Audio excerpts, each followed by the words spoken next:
Gracias, presidenta.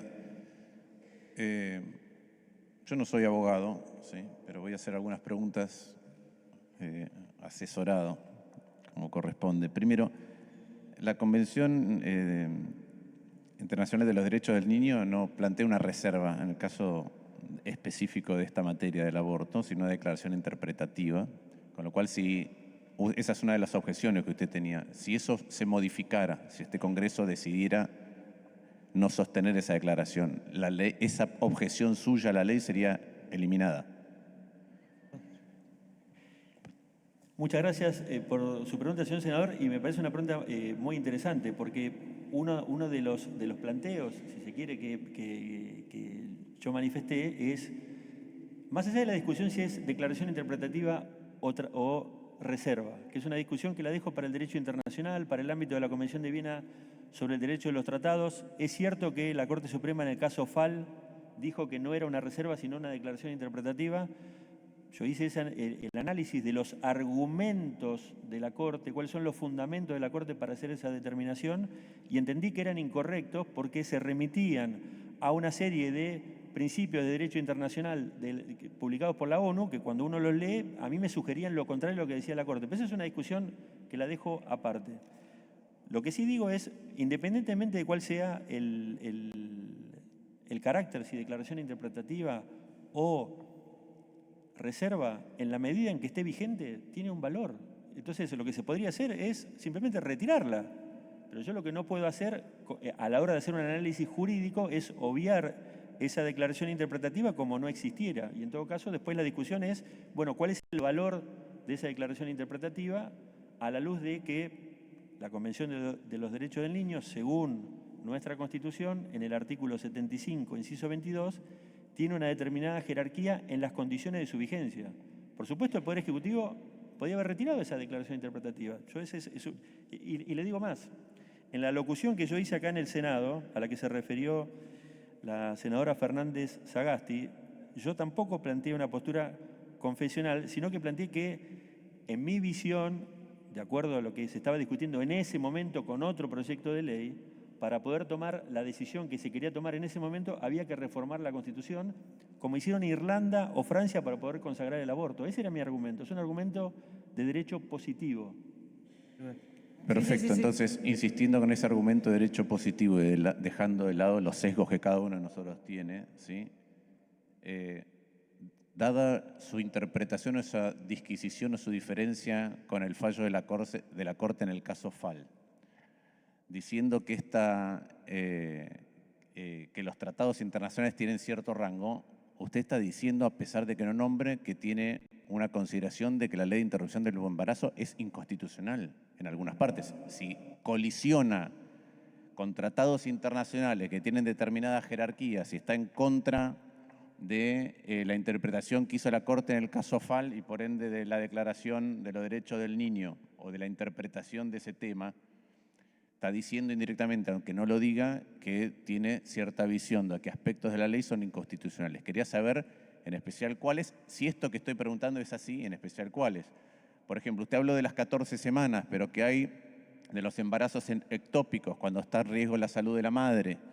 ¿Qué hay de los embriones anencefálicos? Entonces quería saber su opinión con respecto a eso, porque vuelvo con la pregunta vuelvo con el tema que en la Corte Suprema de Justicia de los Estados Unidos este tema sea asiduo porque no hay una ley, no obsta, y que en la Corte Suprema Argentina sean pocos los casos, el único Fall, no obsta que haya un montón de organizaciones que están litigando en contra de la ley de interrupción voluntaria del embarazo. Entonces quería saber su opinión acerca de la constitucionalidad de la ley.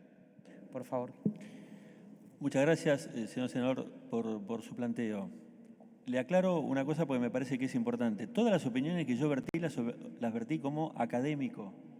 Los académicos tenemos una libertad para opinar en abstracto que obviamente un juez no tiene. Yo no estoy planteando que la libertad que tengo como académico para opinar sobre cuestiones en abstracto van a ser las que voy a ejercer en caso que el Honorable Senado de la Nación me dé el acuerdo como juez. Son dos roles absolutamente distintos. Y lo que sí le puedo decir, si usted interpreta que lo que yo opiné como académico en un trabajo, en 2 o 3 trabajos en abstracto, implica un prejuzgamiento, la respuesta es no. La Corte Suprema de Justicia de la Nación, en el caso Provincia de Mendoza contra Nación Argentina, de 1959, dijo específicamente que las opiniones en abstracto vertidas en trabajos teóricos no implican un prejuzgamiento. Yo no voy a... Sí.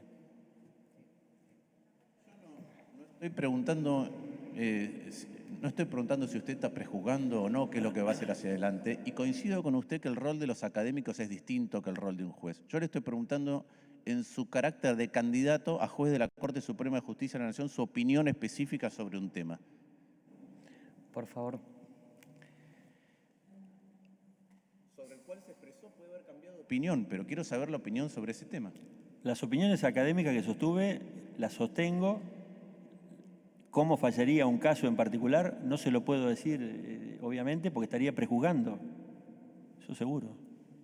¿Continúa, senador Lustó? Voy a cambiar de tema, pero para terminar rápido con preguntas que le hice al otro candidato. Quiero saber si usted cree o no en el cambio climático y cuál es el rol para poder incorporar esto que está, ¿sí? Pero que cuál es el rol, cuáles son las limitaciones que desde el derecho se pueden imponer, o mejor dicho, cómo el derecho tiene que abordar, cómo la justicia tiene que abordar limitaciones que por ahí legalmente o legislativamente nosotros imponemos a ciertos desarrollos, entre ellos actividades como la minería. La otra vez pregunté para las áreas glaciales y periglaciales, también en el caso de la energía y particularmente en el caso de el RIGI, ¿sí? ¿Cómo resolvería usted el conflicto entre el derecho a acceder por parte de las empresas beneficiarias del RIGI y las poblaciones, por ejemplo, al agua potable? Y voy a hacer todas las preguntas que le hice al candidato anterior, ¿sí? La última es si considera que la 26122 es constitucional, la ley que regula los DNU, porque esa es una ley bastante particular, permite que se deroguen, permite que una ley aprobada por las dos cámaras sea derogada por la aprobación tácita de una cámara. Entonces hago esas dos preguntas como últimas preguntas de este bloque. Gracias. Por favor, tiene la palabra. La ley 27.270 aprobó el Acuerdo de París que se refiere al cambio climático. La ley Olimpia aprobada por este Congreso de la Nación también se refiere al cambio climático. Es irrelevante lo que crea yo sobre el cambio climático. El Congreso de la Nación ha legislado sobre la materia. Respecto de, si entendí bien su pregunta, señor senador, sobre las regulaciones en materia de medio ambiente y la explotación de recursos naturales, lo que entiendo, de acuerdo a lo que establece el artículo 41 de la Constitución y la Ley General del Ambiente, es que el gobierno federal puede establecer los presupuestos mínimos de protección ambiental. Esos presupuestos mínimos pueden ser complementados por las provincias y diría que el único límite que tienen tanto el gobierno federal como las provincias, dejando de lado, digamos, el federalismo, es que no se conviertan en regulaciones expropiatorias de los recursos naturales que son de propiedad de las provincias. Al respecto,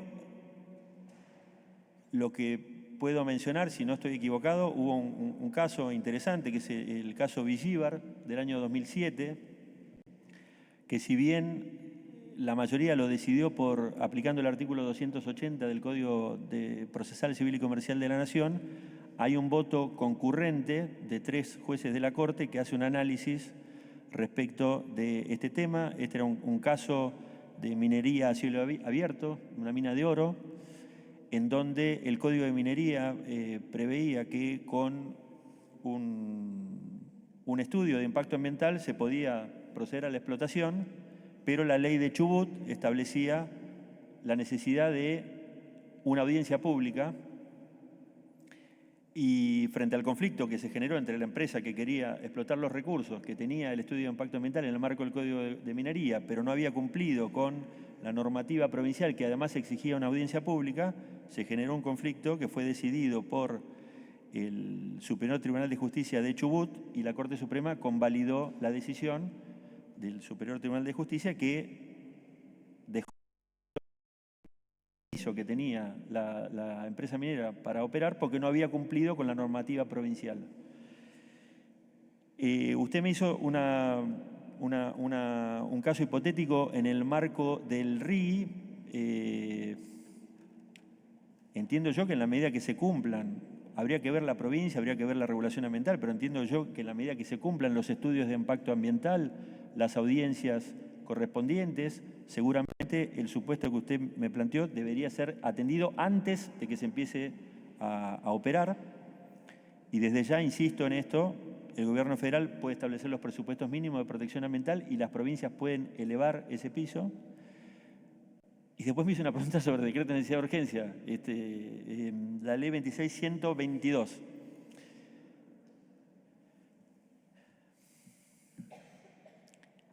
Mire, sobre el particular yo tengo una postura tomada desde el punto de vista académico. Si bien no he publicado mucho, algo he dicho al respecto.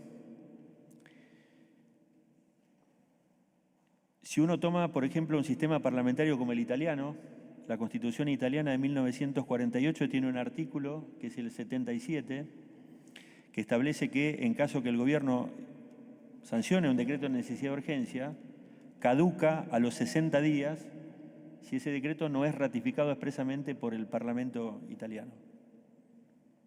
Como en todos lugares se cuecen habas, en Italia el día 61 lo volvían a emitir y lo llegaron a repetir un DNU hasta 29 veces para poder garantizar la vigencia de ese DNU, hasta que el Tribunal Constitucional italiano en una sentencia dispuso que esa práctica no se podía llevar a cabo.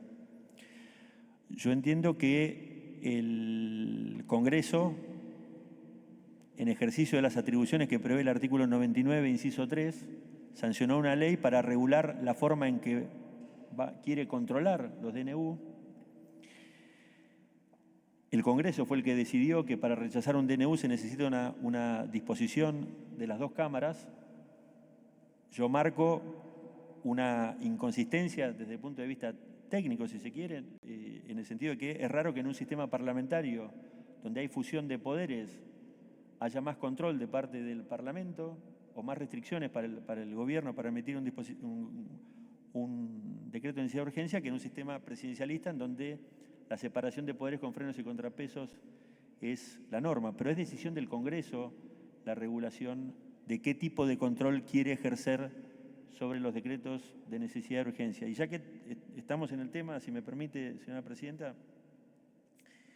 porque alguna de las preguntas que hacía la ciudadanía tenía que ver con qué opinaba sobre la jurisprudencia de la Corte en materia de control de los decretos de necesidad de urgencia, y hacían referencia al caso Berroqui, consumidores argentinos, etc. Yo no coincido con esa jurisprudencia porque tengo una visión más restrictiva todavía. Yo coincido con la visión de la doctora Argibay en los casos Aceval Polaki, en el caso consumidores argentinos, en donde planteó que cualquier decreto de necesidad de urgencia, en el marco de un proceso judicial, debe presumirse inconstitucional. Y esto implica que el Estado Nacional es quien corre con la carga de la prueba y con la carga de la argumentación para demostrar que ese decreto de necesidad y urgencia es constitucionalmente válido porque está dentro de las excepciones previstas en el artículo 99, inciso 3. ¿Por qué creo esto? Porque el texto de la Constitución dispone en el artículo 99, inciso 3, que el Poder Ejecutivo en ningún caso, bajo pena de nulidad absoluta e insanable, podrá emitir disposiciones de carácter legislativo. Y recién ahí es que a renglón seguido es que se abren las excepciones. Si yo me tomo en serio el texto de la Constitución, por eso de ese párrafo de la Constitución derivo una presunción, que en realidad no es una novedad mía, es la doctora Argibay quien tenía esa postura y me parece una postura correcta. Eso no implica que todos los DNU sean inconstitucionales o que ningún DNU pueda ser convalidado en sede judicial, simplemente lo que implica es que en el marco de un proceso judicial la carga de la argumentación para demostrar la validez de ese DNU le corresponde al Estado Nacional en el marco de ese juicio. Sí, un par de cosas, con esto termino, pero es de este tema que acaba de contestar. Primero, a mí no me parece irrelevante la pregunta de si usted cree o no en el cambio climático.